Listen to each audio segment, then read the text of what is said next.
आज्ञा चक्र के बारे में। आज्ञा चक्र, जिसे हम शिव नेत्र अथवा तीसरा नेत्र यानी थर्ड आई भी बोलते हैं।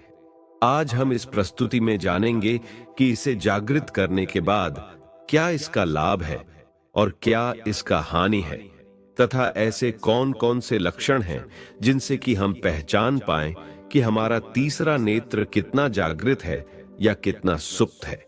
और अंत में हम ये भी जानेंगे कि ऐसी कौन सी ध्यान विधि करें जिससे कि हम बहुत आसानी के साथ तीसरा नेत्र को जागृत कर सके। कहते हैं कि तीसरी आंख का जागरण आपके जीवन को एक अद्भुत आध्यात्मिक अनुभव में बदल सकता है और हमें एक ऐसी दृष्टि मिलती है जिससे हम चीजों को साधारण नजर से परे देख सकते हैं। यह हमें गहरी समझ, दिव्य ऊर्जा और एक उच्च चेतना से जोड़ती है। अतः यदि आप अपने जीवन में आध्यात्मिकता, शांति, अंदरूनी दृष्टि और अनेकों चमत्कार लाना चाहते हैं तो इस वीडियो को अंत तक अवश्य देखें। सबसे पहले हमें यह समझना होगा कि हमारे सूक्ष्म शरीर में स्थित 7 चक्रों की श्रृंखला में आज्ञा चक्र छठे स्थान पर आता है और यह हमारे माथे पर दोनों भौहों के बीच में, जहां पर औरतें बिंदी लगाती हैं, वहां पर स्थित होता है। इसे पीनियल ग्रंथि कहा जाता है। पीनियल ग्रंथि का आकार एक मटर के दाने के समान होता है, लेकिन इसका महत्व बहुत बड़ा है। यह ग्रंथि हमारे शरीर और आत्मा को जोड़ने का काम करती है। यहां ध्यान देने वाली बात यह है कि जब हम कहते हैं कि हमें अपनी आज्ञा चक्र जागृत करना है, तो जागृत का मतलब क्या होता है? जबकि हमारे शरीर में जो 7 चक्र हैं, वो सभी तो पहले से ही जागृत है।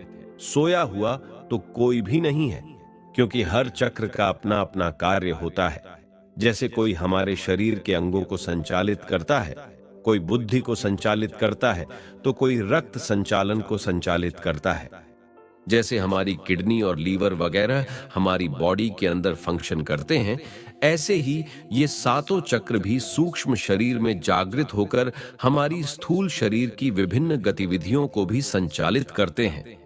लेकिन कोई चक्र आंशिक रूप से जागृत होता है और कोई अधिकतम रूप से जागृत होता है, तो कोई न्यूनतम रूप से जागृत होता है।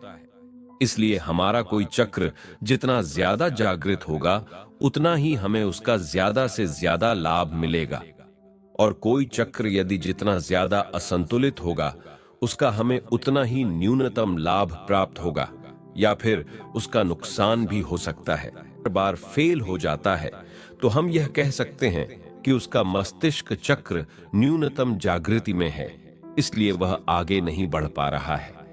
लेकिन कोई ऐसा व्यक्ति जैसे अल्बर्ट आइंस्टीन, जो महान वैज्ञानिक थे और महान प्रतिभाशाली भी थे, उनके बारे में बोल सकते हैं कि उनका मस्तिष्क चक्र अधिकतम जागृति में था। तो इस प्रकार किसी चक्र के न्यूनतम जागृति में होने से या अधिकतम जागृति में होने से उसके फल में फर्क आ जाता है। अब हम बात करते हैं कि ऐसे कौन से लक्षण हैं जिनसे हम यह जान पाएं कि हमारा आज्ञा चक्र कितनी मात्रा में जागृत है और कितनी मात्रा में विकसित है। और इसके साथ साथ हम ये भी जानेंगे कि इसको जागृत होने के बाद उससे हमारे व्यक्तित्व में, हमारे विचारों में और हमारे भावों में क्या-क्या लाभ प्राप्त हो सकता है। तो सबसे पहले बात करते हैं इसके कुछ लक्षणों के बारे में। अगर आपका आज्ञा चक्र जागृति में आना शुरू हो जाए, तो सबसे पहला लक्षण जो आपके अंदर प्रकट होगा, वह होगा साक्षी भाव की जागृति का। साक्षी भाव ही असल में पूरे अध्यात्म का सार है, यानी जितना भी अध्यात्म का निचोड़ है, वह यही कहता है कि हमें अपनी साक्षी भावना में स्थित रहना है। जब आपके अंदर साक्षी भावना जागृत होने लग जाती है, तो आप ये देखते हैं कि अब आप अपनी दोनों आंखों से नहीं देख पा रहे। जैसे आपकी दोनों आंखें तो सिर्फ उतना ही काम कर रही हैं कि बस मार्ग दिखाई पड़ जाए और चलने फिरने में सुविधा हो, लेकिन आपकी जो मूलभूत दृष्टि है वह आपकी तीसरी आंख से आ रही है, और आप अपनी दोनों आंखों से नहीं बल्कि तीसरी आंख से देखना शुरू कर देते हैं। आप जब भी कोई क्रिया करते हैं तो आप अपने अंदर यह भाव लेकर चलते हैं कि मैं नहीं कर रहा, बल्कि मैं केवल दृष्टा हूं, आप मार्ग दिखाएं। आप किसी भी क्रिया से नहीं जुड़ते, संयुक्त नहीं होते, उसके साथ अपना तादात्म्य नहीं बनाते। आप हर चीज से अलग होकर सिर्फ साक्षी भाव से ही चीजों को देखना शुरू कर देते हैं। और इसमें एक विशेष बात यह भी है कि कभी-कभी यदि आप आज्ञा चक्र की साधना करेंगे, तो हो सकता है आज्ञा चक्र की साधना न होकर इसके विपरीत आप साक्षी भाव की ही साधना करने लग जाएं।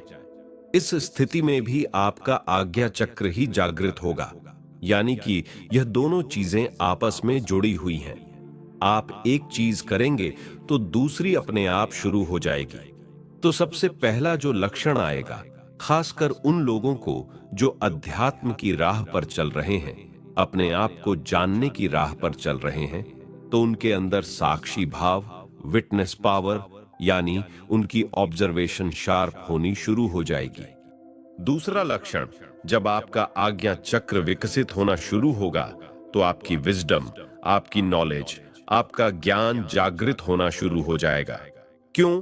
क्योंकि हमारे मस्तिष्क में जो पीनियल ग्लैंड है, वही हमारे आज्ञा चक्र का स्थूल रूप है। तो जब भी आपकी पीनियल ग्लैंड एक्टिवेट होती है, तो इससे जो मस्तिष्क के 100वें हिस्से हैं, वह भी जागृत होना शुरू हो जाते हैं। इसके बाद आपके मस्तिष्क का, आपकी समझ का और आपके बुद्धिमान होने का विकास होना शुरू हो जाता है। एटम से बन रही है और एटम के भीतर 99.999% शून्य है। इसी शून्य में हमारा जीवन है। हम भी इसी शून्य के बैक्टीरिया हैं। इस शून्य से बाहर हमारे लिए कुछ भी नहीं। लेकिन आप नहीं जान पाते कि आप परमात्मा के ही भीतर मौजूद हैं। ठीक वैसे ही जैसे हमारे भीतर बैक्टीरिया मौजूद है। और हो सकता है कि हमारा पूरा ब्रह्मांड भी और किसी अन्य ब्रह्मांड के भीतर मौजूद हो। ये सब कुछ कहीं से भी देखो, किसी भी तरह देखो, ये सब कुछ एक जैसा है। सब कुछ एक दूसरे में समाया है। जैसा कि एक अणु, एक एटम है और इस एटम में एक सृष्टि मौजूद है। ठीक वैसे ही जैसे हमारी सृष्टि ब्रह्मांड में मौजूद है। जैसे हमारे भीतर बैक्टीरिया का एक संसार है, ऐसे ही बैक्टीरिया के भीतर भी एक ऐसा ही संसार मौजूद है। कहां तक जाएंगे? क्या क्या देखेंगे? क्या क्या समझेंगे? अगर कुछ समझना है तो इतना ही समझना है कि हर एक सृष्टि के कुछ नियम हैं। ये नियम सभी के लिए एक जैसे हैं। आप अपने को धार्मिक समझते हैं। आपके समझने से क्या होता है? आप तो कुछ भी समझ सकते हैं। जरा ठीक से देखें, क्यों आप अपने को धार्मिक समझते हैं? क्योंकि आप समझते हैं कि आप हिंदू हैं, हिंदू धर्म के नियमों पर चलते हैं, ईश्वर के अस्तित्व को मानते हैं। या फिर आप मुसलमान हैं, अल्लाह को मानते हैं, ईसाई हैं, जीसस को मानते हैं, गॉड को मानते हैं, कुछ वाहिगुरु को मानते हैं। जहां से देखोगे बस मानते हैं, जानते तो कुछ भी नहीं। कुछ लोग मानते हैं कि आत्मा है, कुछ लोग मानते हैं कि आत्मा नहीं। आपका जीवन अंधकार से भरा है। इस मानने से कोई रोशनी नहीं होने वाली। आप अंधकार में पैदा होते हैं और अंधकार में ही मर जाते हैं। ना आत्मा का पता चलता है, ना परमात्मा का। बस बातें हैं, बातें हैं, बातों का क्या? अनुभव दूसरी बात है, जानना दूसरी बात है। जानना प्रकाश की किरण है जो कभी जीवन में उतरती है तो सारी सृष्टि कुछ अलग ही नजर आती है। जो कि आपकी काल्पनिक सृष्टि से बिल्कुल ही अलग है, बिल्कुल विपरीत है। हिंदू धर्म के नियम अलग हैं, मुस्लिम के अलग, सभी तथाकथित धर्मों के नियम अलग अलग हैं। लेकिन यहां कुछ ऐसे भी नियम हैं जो बिल्कुल एक जैसे हैं, जो कभी किसी के लिए नहीं बदलते। आप हिंदू का हाथ आग में डालो तो जल जाएगा, मुस्लिम का भी जल जाएगा।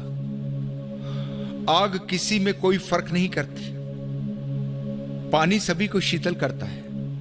इसका सवाल नहीं कि वो हिंदू है या मुस्लिम।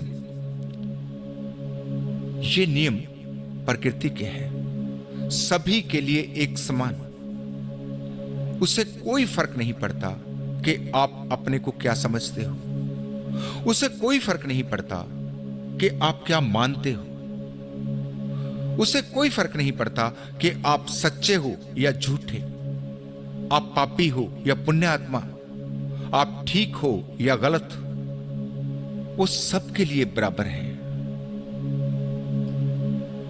आप कहते हो कि आप धार्मिक हो। कैसे आप जान सकते हैं कि आप धार्मिक हो? थोड़ा समझिए। अगर आपसे पूछा जाए कि क्या अपने देश के आप एक अच्छे नागरिक हो, लेकिन इस शरीर के भीतर जो आप हैं उसका क्या? आपके भीतर कुछ ऐसा भी है जो कि शाश्वत है, जो कभी नहीं बदलता, जो सनातन है। यहां मैं मन की बात नहीं कर रहा, यहां मैं आपकी ऊर्जा की बात कर रहा हूं, आपकी चेतना की बात कर रहा हूं, जिसे आप आत्मा कहते हैं। मैं उसी ऊर्जा की बात कर रहा हूं जो आप में, मुझ में, सब में है, जो ना कभी जन्मती है और ना मरती है, जो निर्गुण है।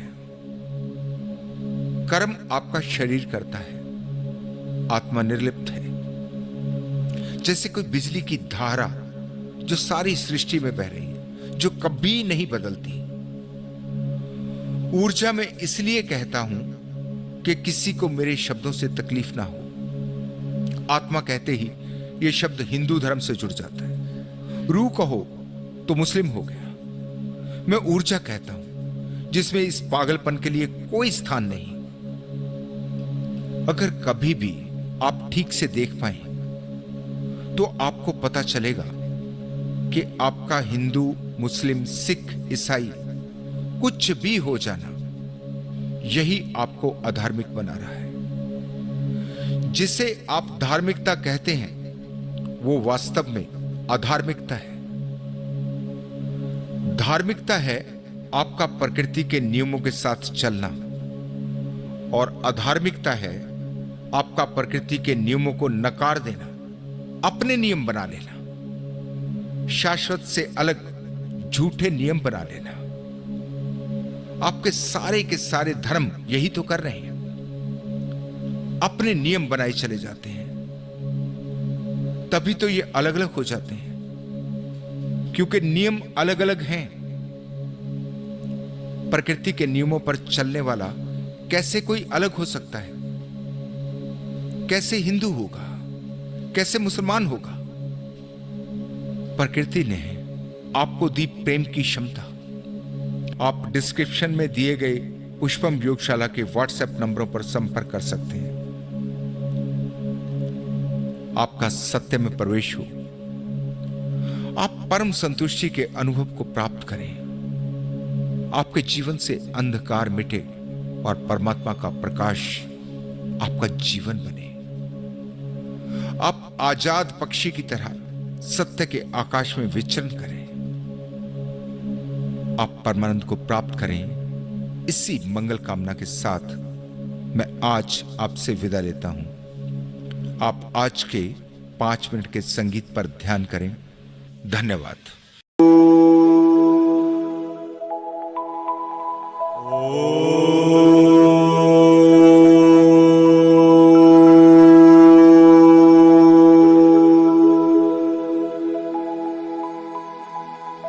Oh